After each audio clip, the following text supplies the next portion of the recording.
Here at the Canadian Club, we have always been a forum for public figures, thought leaders, and decision makers to share their ideas and inform the most relevant and compelling conversations of our time. We are dedicated to encouraging debate on the issues that matter to this city, this province, and this country.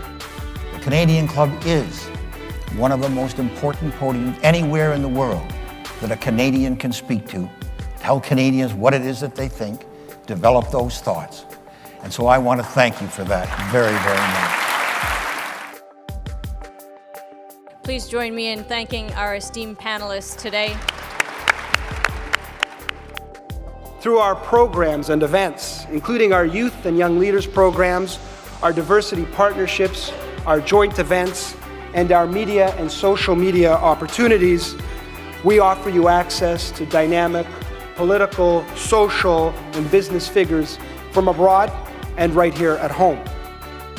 The platform from which the eloquence of Canada has flowed all of that time, whether it be business, education, politics, sports, arts, and culture. If someone wants to say something to Canadians about this country and about the future of this country, this is the venue you choose.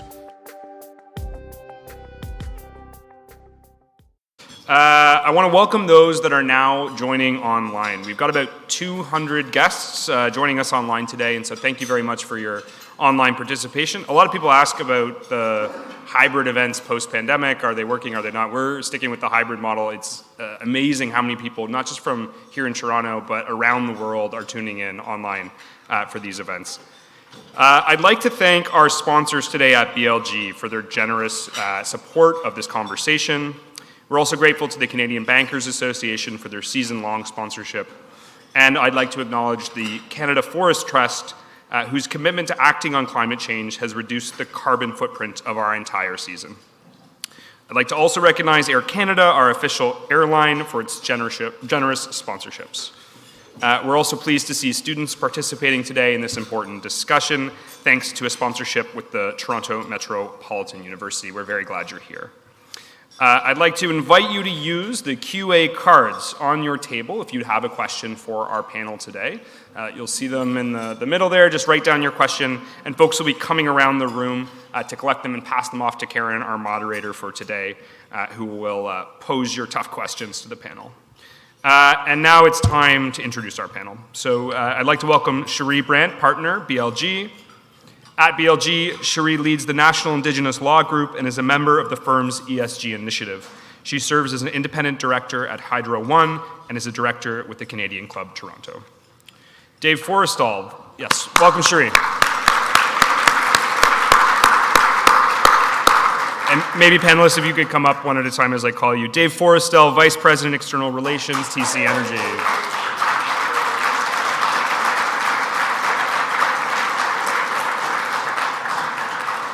At TC, Dave has responsibility for Indigenous community and government relations. He served as an advisor to a former Prime Minister, as well as Chief of Staff to the Minister of Natural Resources. Gregory Jack, Strategic Communications and Research at Loyalist Public Affairs.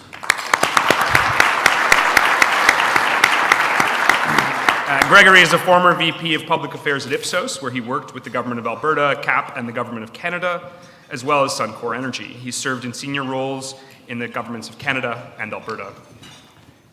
Welcome Chris Sankey, Principal Owner and President, Blackfish Enterprises.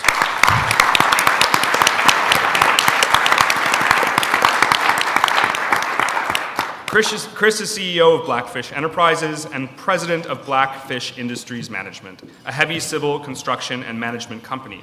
Currently, Chris provides advice, direction, and strategic planning to the energy sector on engagement with communities situated on the west coast of British Columbia. He is a member of the Coast Tsimshian community of Lac Quelans near Prince Rupert and a former elected councillor of the Alams Band. He is a senior fellow at the Macdonald Laurier Institute and was recently appointed as an advisor of the National Organizing Committee of the Canadian Gas Association and International Gas Union. And finally, moderating our discussion is Karen Rustool.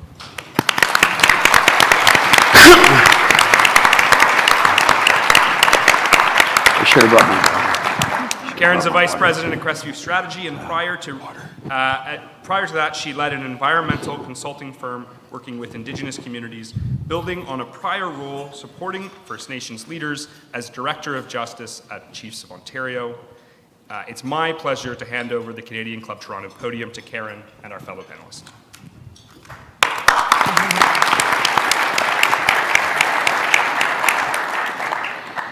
Miigwech Dan, and welcome everyone. Thanks to all of you who made the short trek to join us here at the lovely Fairmont Royal York. I see that it forced everyone to wear button-up shirts and ties. Congratulations. And to the few hundred folks who've joined us virtually, welcome. And although I'm sure you don't have a tie on, I'm sure you'll find the content inspiring. June is National Indigenous History Month. We have here a conversation in and around the future of energy. However, I think we are at a point where we can recognize that Canada isn't moving forward in this industry without Indigenous nations. And so we will be focusing a large part of our discussion here on that theme, and we're very grateful to Cherie and Chris, who are two noted Indigenous leaders in the energy space who have joined us here today and impart with us their knowledge and experience and their vision for the future.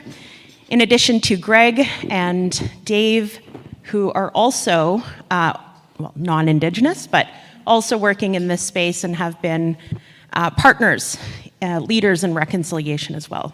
So miigwech. All right, let's get into the meat of it. It truly does seem as though everyone is talking about energy, and there's no denying that it's likely the most important discussion of our time. And while a robust focus on clean energy fueled by net zero goals seems to have dominated the political agenda these past years, geopolitical tensions have been cause to reconsider. So we're moving on to our vision. Each of you have been involved in the energy sector in various ways for the majority of your careers. Some of you have grown up in and around it. Let's hear more about your experience and what you see for Canada heading forward. Chris, over to you. Thank you. Before we start, I just have a quick question for Dave. Sure. Have you ever wondered why white men went to the moon? No? It's because you fuckers thought we had land up there too. Sorry, I had to say F word. We're getting spicy right off the hop. All right, welcome Chris Sankey to Ontario, to Toronto, all the way from British Columbia. So now that we got that out of the way, broke a little ice, so I hope you got a laugh at that. Look, listen, when I first got into energy, I knew nothing about it. In fact, I learned all it was forestry and fisheries for us on the coast. And then I started to understand the energy sector as it evolved in the last decade or so. I found that it's in our everyday lives. I mean, each one of you in here today is giving off 1,000 BTUs just by existing, and that's emissions. And without energy, we consume everything every day, from our clothing to medical supplies to our housing to this building. Without it, what do you do? Imagine a world without energy, and then imagine the world with the energy we have today. What could we do better? But for me, it has changed my family. It has I grew up in poverty. I know what it's like to live in poverty. And the energy sector, the way I see this going is we need you as Indigenous people. We need you as partners so that we could grow our communities to have a stronger economy. Because when you help us, that helps the economy, and you get more people back to work to pay back on more taxes, more infrastructure. So we need your capacity because we only represent 4.3% of the total population. And my vision, or I would hope everybody's vision, is that together we're stronger. If we could form this partnership with you, Canada and Indigenous population could be the next global energy powerhouse. Thank you. Cherie? Okay. I don't have a joke. Thank you. Yeah. Dave, you're fine. Don't have Rest a joke. at ease. I will say it's such a pleasure to be here. My background is Mohawk on my dad's side. I'm from Mohawks of the Bay of Quinte. On my mom's side, Ojibwe from Wikwemekong First Nation. If I think about my vision, it makes me think about sort of how I got into this practice. I'm originally a commercial real estate lawyer, and so infrastructure, buildings, I think that's just so cool. And so, obviously that's an area that I wanted to work in. But in truth, the projects that have been happening for Indigenous people have been happening outside their communities. If you sort of think about energy in Ontario, has been a history of projects developed across this country without the permission of Indigenous communities. That's something that we need to change. We sort of think about, getting to 2050, these next few years need to be different in my mind than the last 20. My vision is that we would have more people in the space. My vision is that we would have a practice where we have Indigenous people represented on all sides of the table. I'd like to get away from the adversarial practice, sort of when I refer to the last 20 years, it's been a grind, right? Sort of working in the duty to consult space has been very difficult. It's always been a fight. I'd like the next several years to not be about fighting, but to be about collaboration, about working together and seeing how we can build this economy. And let's get more cool infrastructure in Indigenous lands. Love to see it. Hear, hear. Greg, over to you. Well, thank you, and great introductions. It's kind of follows a lot of what I want to say today, too. I think this is the most important conversation that we can have. I mean, we are talking about an energy transition right now, and we're talking about climate change, but there can be no action on climate change without action on energy. And this is a discussion that Canadians haven't been having. When I was at Ipsos, I did a large global survey of 28 countries, and we found, and we ended up publishing a piece on this, which called Canada's Inconvenient Truths. And the fact of the matter is Canadians are not talking about this issue enough. We're here today, we're talking about it. But when we were chatting before we came in here, somebody said it's great that we can all come down to the Royal York and have this discussion, but we also have to talk about it in our communities. It really has to be a discussion about energy because it is what is driving our economy, and it's what's driving a lot of the things that are happening geopolitically today. So we're going to talk a little bit about that on the panel, but my background, I worked with Dave when I was in the federal government, and I was at Suncor, and at Ipsos, as I said, I did a lot of work for energy companies. So I've kind of looked at it from different perspectives, and I'm doing a master's degree right now of science online in energy policy. So I think it's a very important discussion. I think it's a passionate of mine, and I think that we have to have this discussion. That's why I'm really thrilled and really happy to be part of this panel today. Very good. Thank you, Greg. Over to you. Great. So Dave Forstell at TC Energy, formerly TransCanada Pipelines, and maybe just give a bit of context for our business. We operate significant generation and hopefully in the future storage assets, including here in Ontario, significant oil transmission pipelines, and 75% of the gas that reaches Canadian homes and businesses is transported through TC Energy's pipes. So, important to the Canadian economy. And, I guess my kind of story or background here, as Greg said, we worked together in Ottawa and had an opportunity to think about the resource sector kind of at a more macro level, thinking about the public policy environment that encourages investment. And then following that, I worked in mining and was in the north of Chile in some very impoverished communities and, went in with sort of a view and had been told that there was a lot of opposition in the community. And really, I think that stemmed from a lack of working together and creating, maximizing the benefit for those most impacted by the work. And once that started to happen, the mood really changed. And so I guess I'm a big believer in the transformative opportunity that the resource sector can have for Indigenous people, Indigenous nations, remote communities, all Canadians, but also our international allies, and frankly, the world's poor. Like if we don't get energy into international markets, there's no way to escape poverty without energy. So it's vitally important, and I'm just really excited to be participating in this conversation. Very good. Can we get a warm round of applause?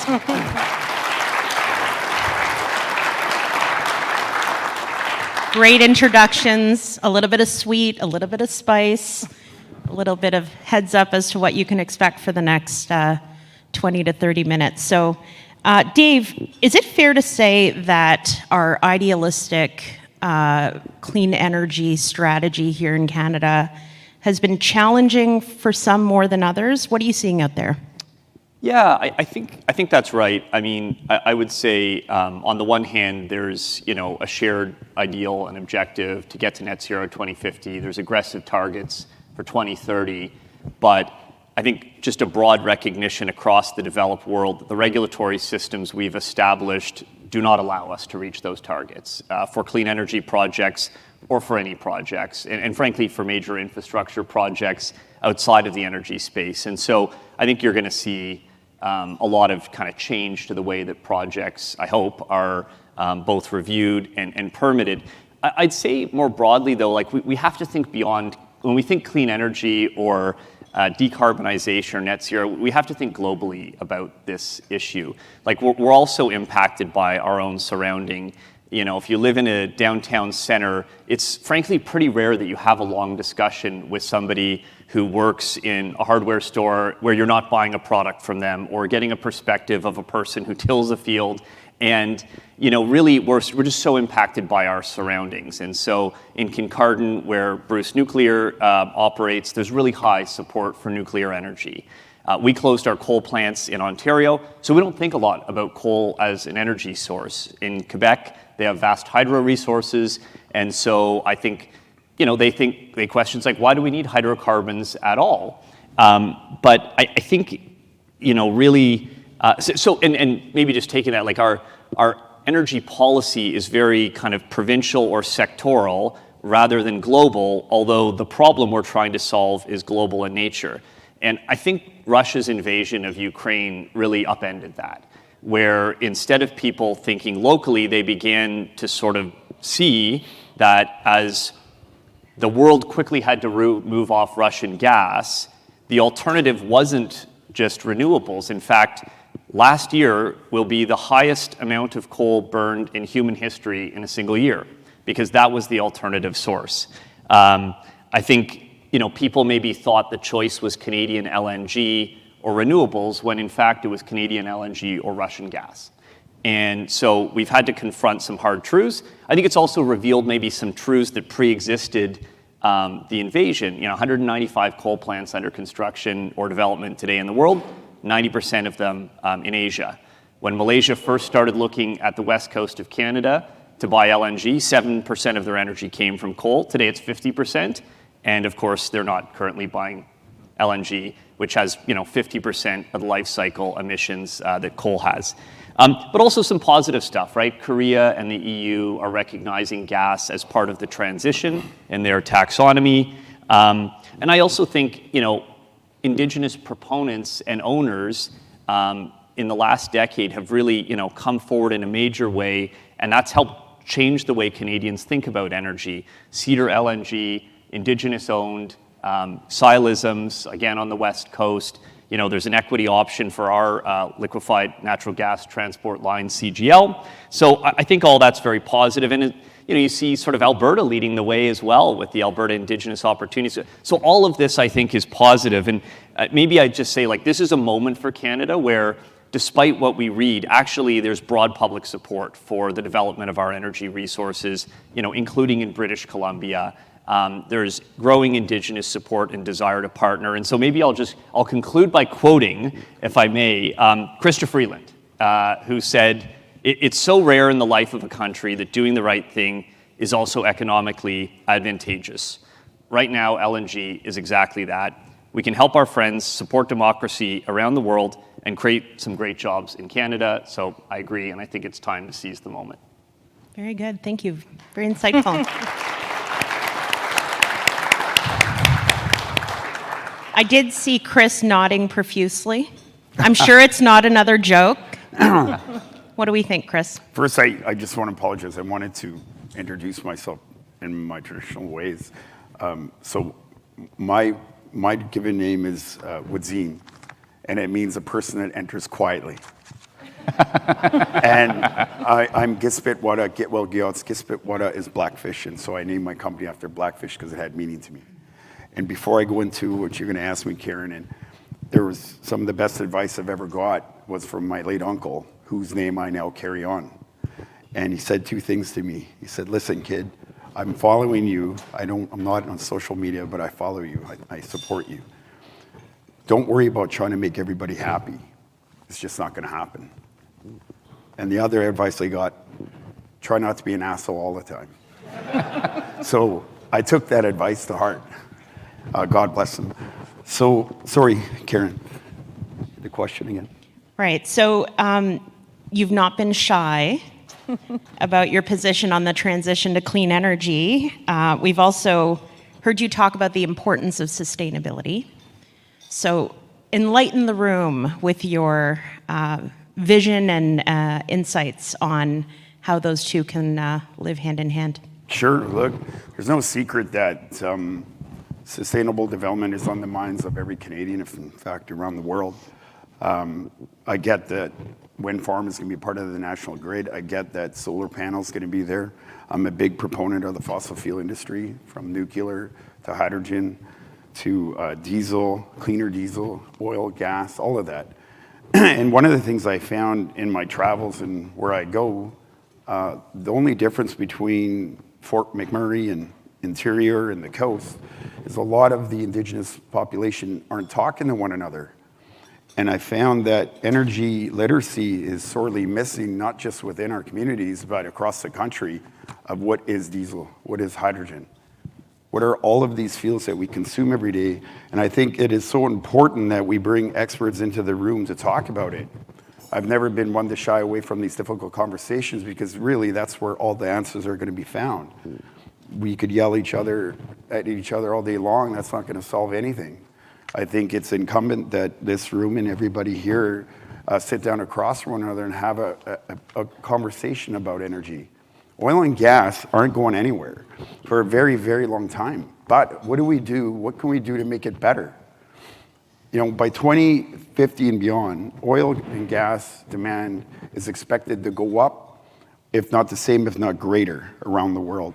So why don't we position ourselves internationally to be that supplier to our allies in partnership with Indigenous communities? So the stuff I've been blessed to be involved in the oil and gas sector is not just the oil and gas sector itself. A lot of people know that a lot of this technology is being developed within the industry called the catalytic technology. And it's gonna, I personally and professionally believe it's gonna revolutionize the pipeline industry. It's going to reduce emissions, which that's all we want to do. It's going to eliminate dilbit in the oil sector. There's a potential to clean up and eliminate the tailing ponds. And it reduces 30% emissions of an LNG facility right off the bat. So this is the stuff you don't get to hear of the information that I've been so blessed to be a part of these incredible minds right here in Canada. And energy, you could have energy poverty, which we don't want. And I think that anybody, you don't have to be Indigenous or not, I don't think it's not fun watching people live in poverty. So if you take that opportunity away from us, when we're finally at the table, you're just going to revert us right back to dependent on the INAC system. And it's just never going to work. I've grew up in poverty. I understand the socialist side. And I get that we are predominantly I find that Canadians are a centrist voting base. But I think people in the big cities don't see what we see on the ground from policy development at the higher level. I don't think you understand how difficult and how hard it is for us to accept that when we're the ones that have to live with it. And if we're not a part of the policy development, Indigenous people will continue to fight because they're not a part of the conversation when it comes to policy. They're part of the conversation after policy is implemented. And I wouldn't do that anymore because it has never worked since INAC came into inception. It has never worked when they wanted us to be a different race.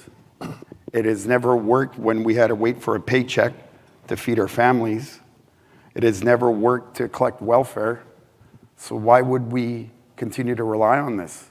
I'm not saying government's all bad, but in partnering with Indigenous communities, we could have a very strong economy for everyone.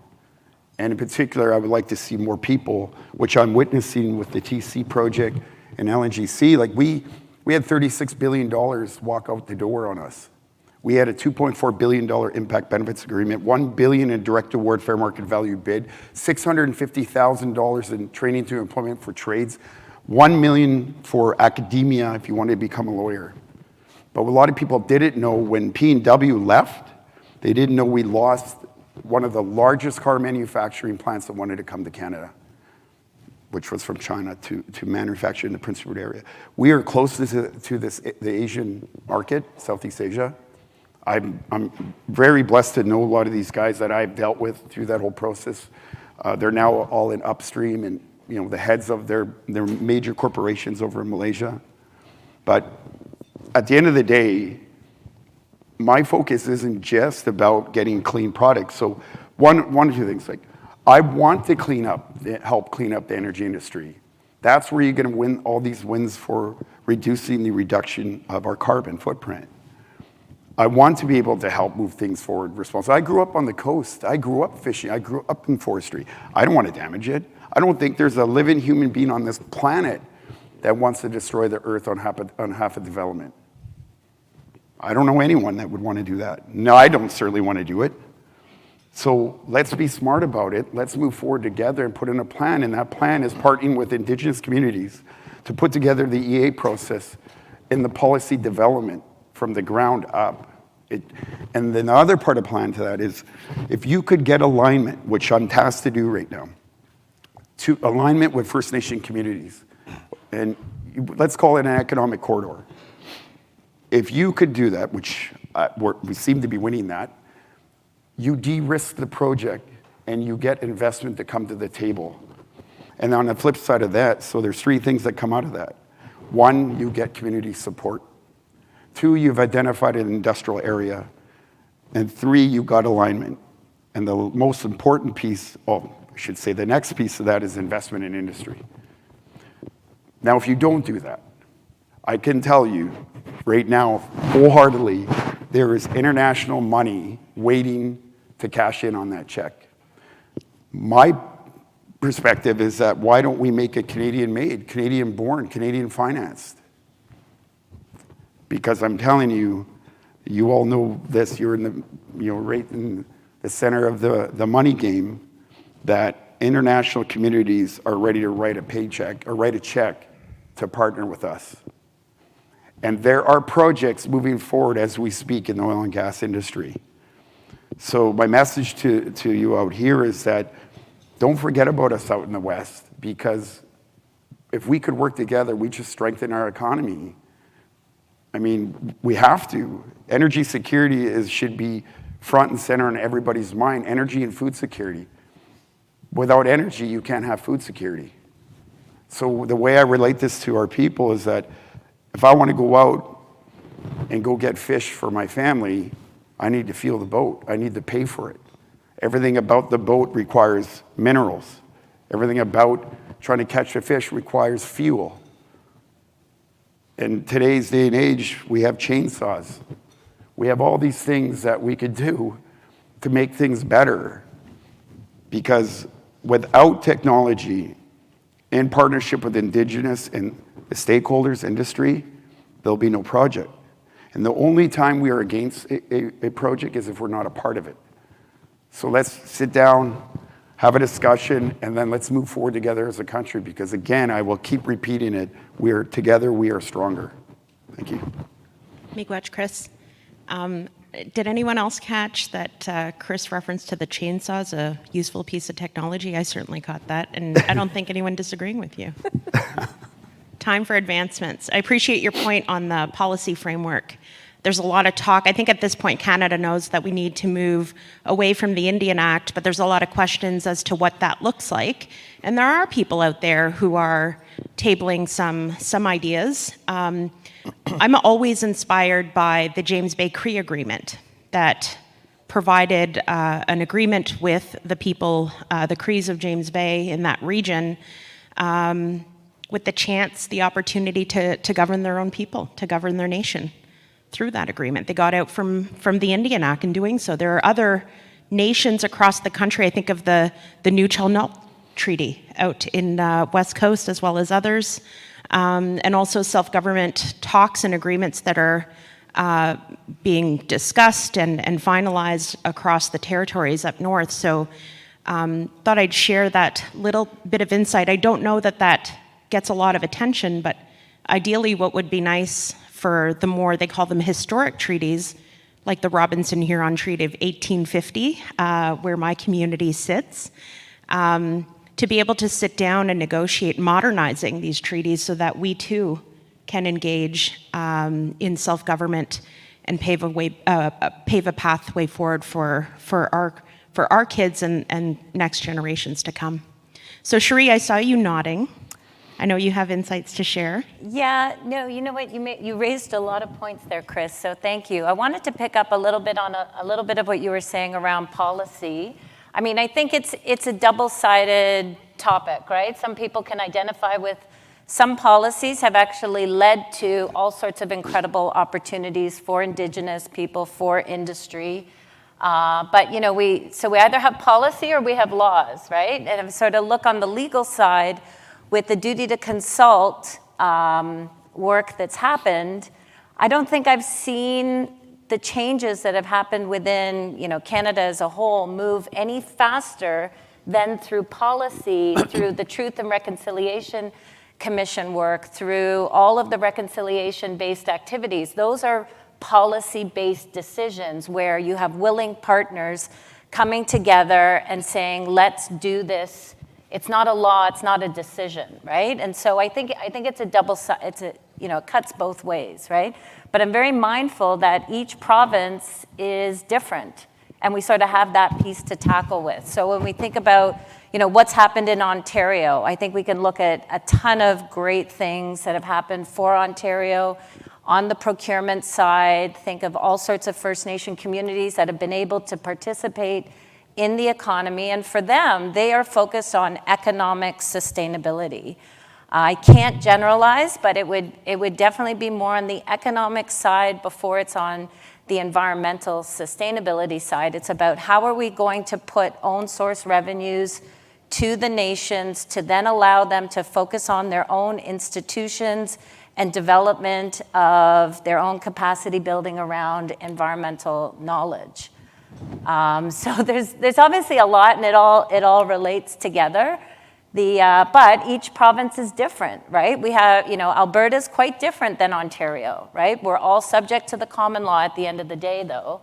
And so I think, you know, we see governments still uncertain in how they're navigating through the duty to consult processes. And this is obviously a place that, you know, we like to advise in and assist, you know, both industry and on the First Nation side. But it's really just trying to help everybody get to better decisions, and let's spend more time on doing the deals than fighting about the deals. I don't have the energy for it anymore, and I think it's actually preventing us as Indigenous people from building our own knowledge on the environmental side. So I think there's going to be a time that's going to come when we will be tasked to explain what are your substantive impacts relating to a project that is located within traditional territories. And we have to answer that question.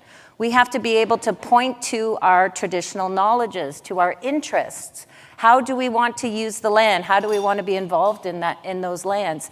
And if we can't answer that question, I think we're going to lose the momentum that we have. So I'm looking forward to the opportunity to move forward and focus on those ideas.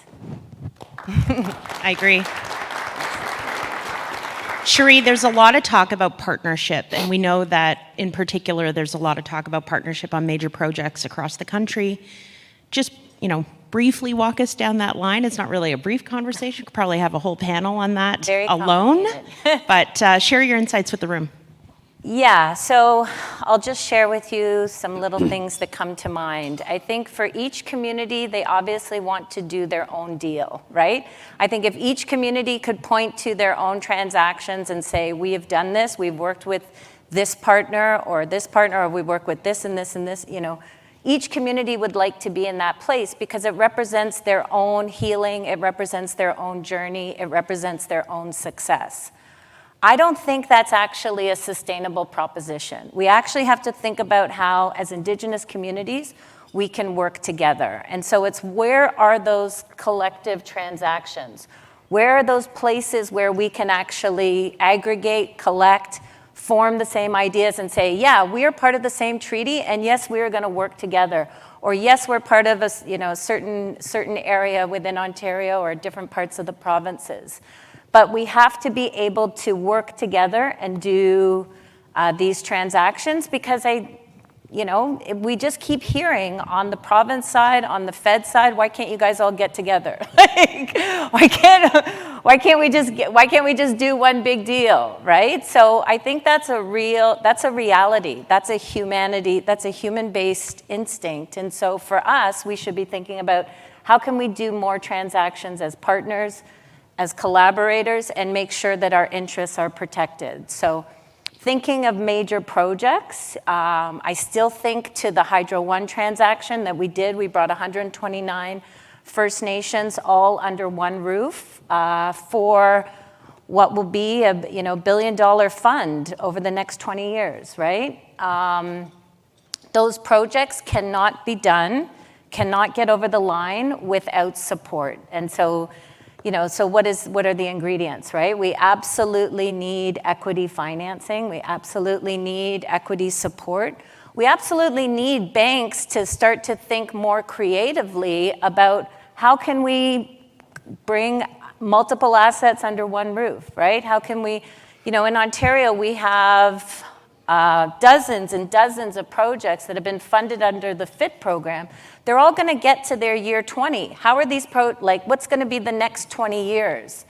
And how can we enter into cross-collateralizations and, do these projects for the next 20 years, right? So that type of major project development will happen. It has to happen. And what it absolutely means is it needs sophisticated work. We're seeing the work getting more complicated. Absolutely. I can keep going, I'm sorry. So Dave's going to add a few thoughts here, and then we'll go over to Gregory to hear about what Canadians are thinking of this. Dave? Yeah, I would just say, I think, we're very excited by the Alberta Indigenous Opportunities Corporation, essentially putting $1 billion and I think Premier Smith committed to an additional $1 billion in the last election, a balance sheet to work, to basically backstop the loan that First Nations Indigenous communities take on to buy parts of major projects and operations, cash flowing operations that create multi-decade own source revenue for Indigenous communities, but also put them at the table as owners, not merely as participants or contractors, though that is important too. There's clearly a federal role here. I mean, the operation of the Indian Act is part of what denies the ability to have security for First Nations communities in the first place.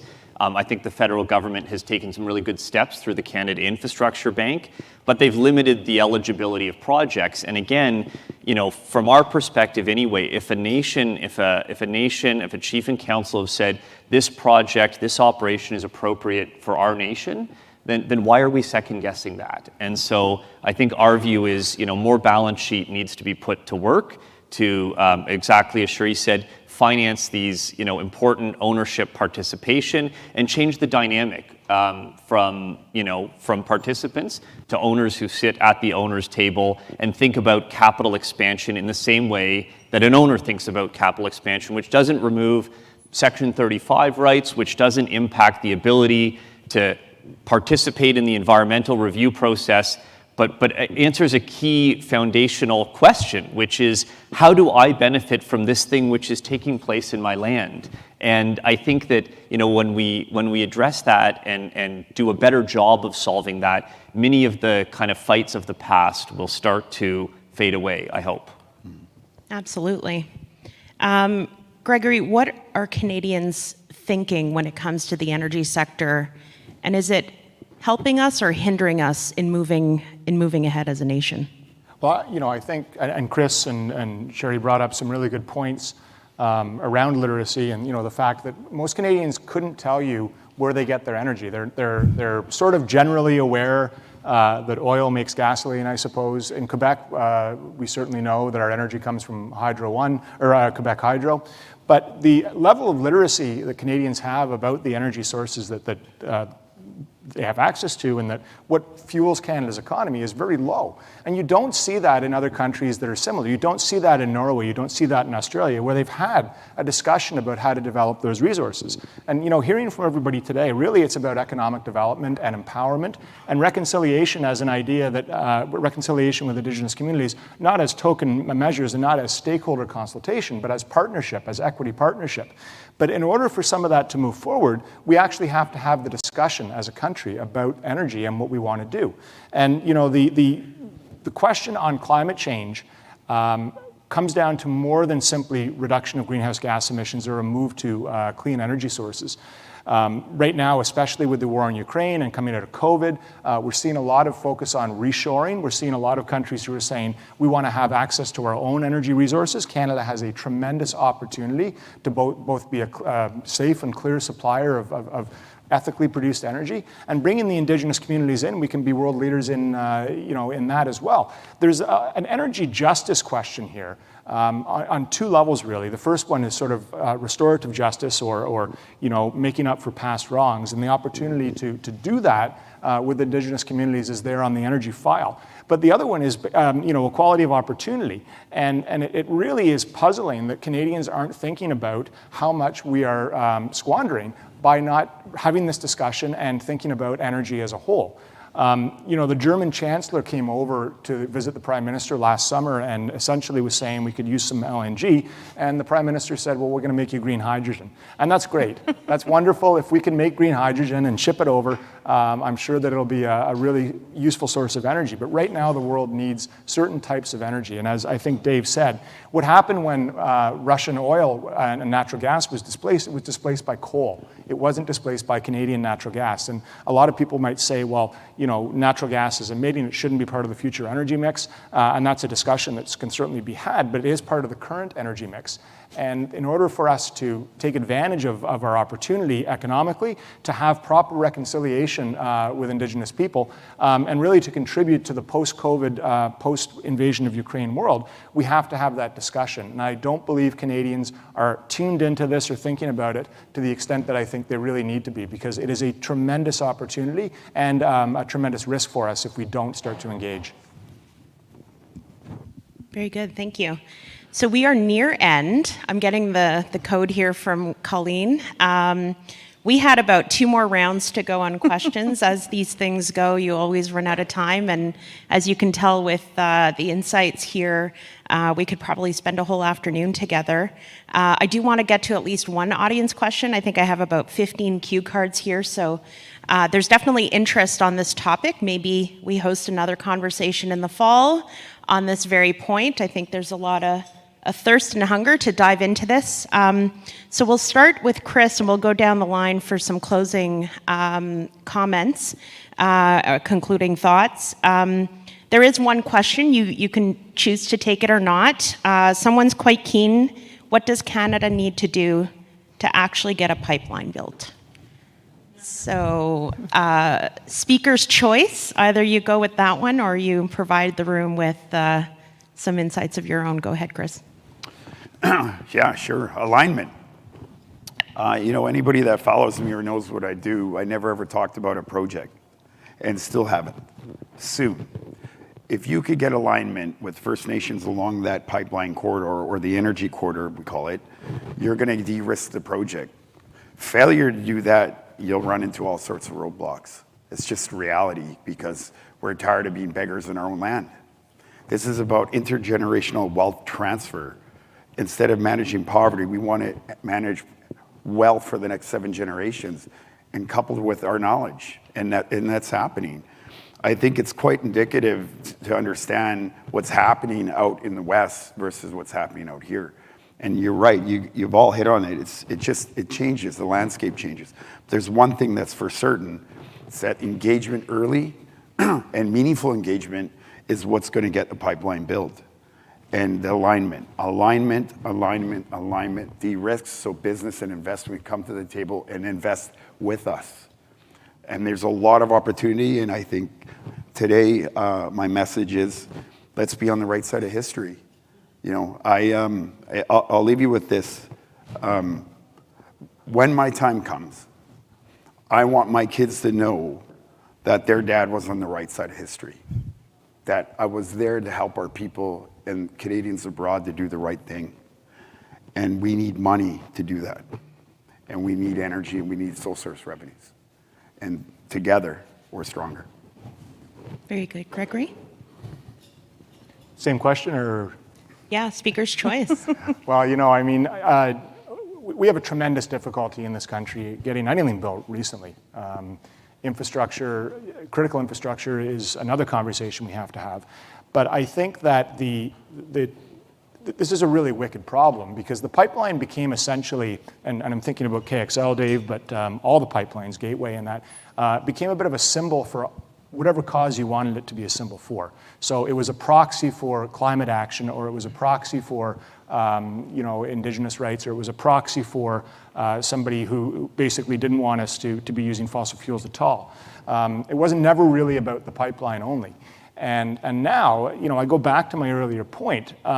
There was general awareness of Keystone among Canadians, but you know, this is a debate that played out in the media for years. I remember when I was on the Beyond the Border working group, and Prime Minister goes down to the United States and makes an announcement with the President about this new perimeter security and economic development partnership between Canada and the U.S. First question he gets, what about Keystone? And that was, of course, the day that Obama announced that I think he was not going to permit it.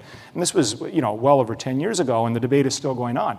So, you know, but having said that, Canadians are generally not really aware of these things, and having that discussion about energy has to include a discussion about pipelines, what they really are and what the alternatives are, what the trade-offs are.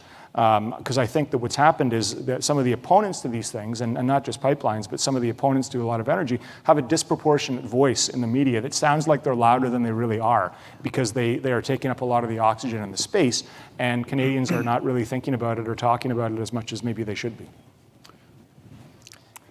Yeah, I'll just jump in. To get pipelines built, I actually joined my law firm to get pipelines built. I had spent 10 years working with First Nations, working with Indigenous communities, and I'm a proud Canadian. I want to be a part of a proud Canada. And so that means, for me, crossing the table, getting on the other side of the table, and breaking down barriers. So I think that governments need help. I think industry needs help. I think that we cannot underestimate what being heard and listened to is all about. That healing process for Indigenous communities is so real, it is so profound, that if we create the space for past grievances to be heard and understood, we will find an incredible sense of growth and healing for everybody through that process. So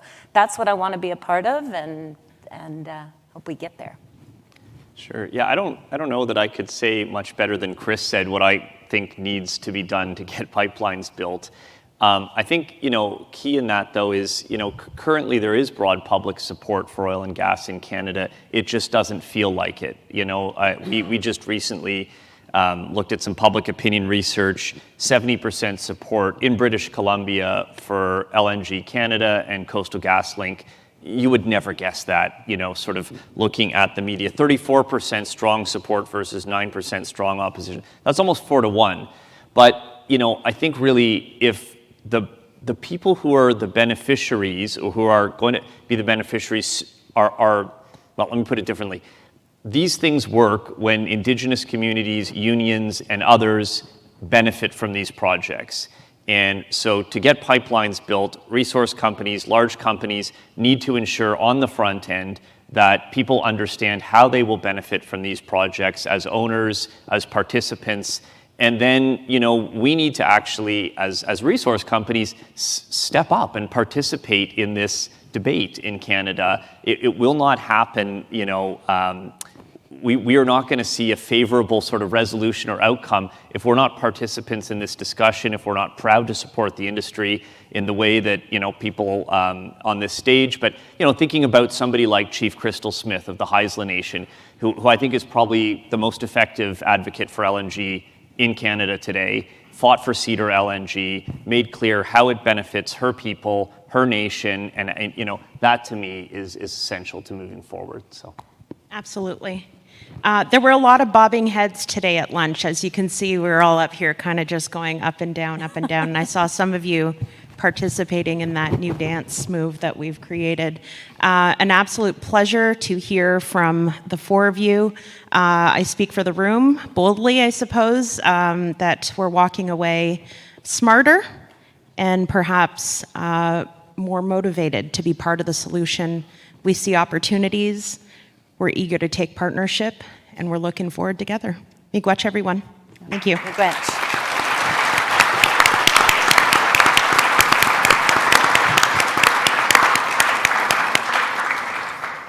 Thank you very much. That was fantastic. We really appreciate all the insights and the thoughts shared. We don't usually get 15 question cards up for the Q&A period, so there's clearly a demand for this kind of conversation in the country, and it's timely, it's pressing, it's uncomfortable at times, like we all felt for Dave at the start. And I think it's one we need to keep having. Let me just quickly wrap up here, everyone, and say a special thanks to Karen for organizing today's event, bringing together this fantastic panel. That was wonderful.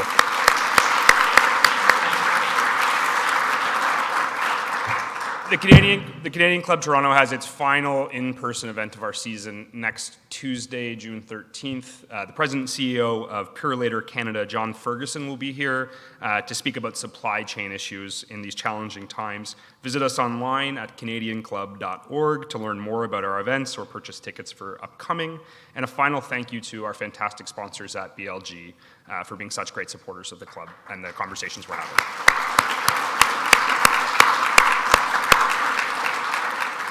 Thank you very much. Enjoy your day. Avoid the zombies.